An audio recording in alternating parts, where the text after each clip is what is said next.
Alors aujourd'hui, on va parler de forecast. Qu'est-ce que le forecast? C'est simplement une prévision du futur. Et quand on parle de prévision de futur, quand vous gérez un hôtel, c'est être capable de dire demain, je finirai à un taux d'occupation de temps. L'année prochaine, je finirai à un taux d'occupation de temps. Être capable d'anticiper le futur sur du court terme, sur du moyen terme ou sur du long terme, ça nécessite un certain nombre de méthodes, de calculs et d'outils. Être en mesure de faire ces calculs nécessite, comme j'ai dit, un certain nombre d'outils. Ces outils, ça peut être un tableau Excel, ça peut également être ce qu'on appelle un RMS, un Revenue Management System, qui va vous coûter à peu près entre 10 000 et 15 000 dollars par an. Entre les deux, bah, il existe une manière aussi de le faire, c'est de pouvoir avoir des données historiques qui sont clean, parce qu'on sait très bien que tout ce qu'on va récupérer de votre PMS, Property Management System, va être très utile de vos données historiques pour calculer vos données futures.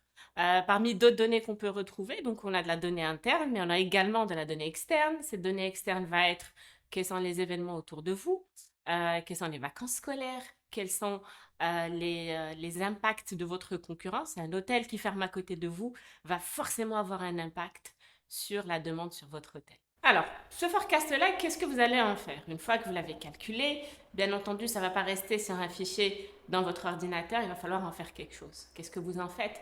D'abord, c'est votre premier acte managérial. Et quand je dis votre premier acte managérial, il va falloir l'utiliser pour monitorer l'ensemble de la performance collective des équipes top line de l'hôtel.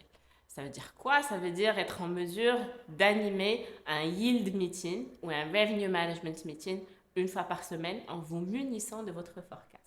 Ce forecast va indiquer également la direction aux équipes opérationnelles.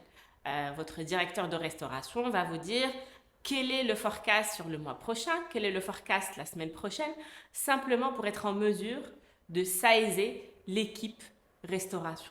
Votre gouvernante générale va aussi être en mesure de demander des extras ou pas si on prévoit un taux d'occupation élevé ou un taux d'occupation faible.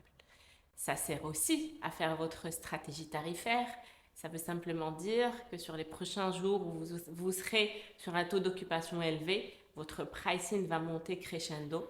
Rappelez-vous, on l'avait vu sur les capsules précédentes où on a parlé de pick-up. Pensez également à informer votre responsable marketing des futures périodes justement où vous serez faible.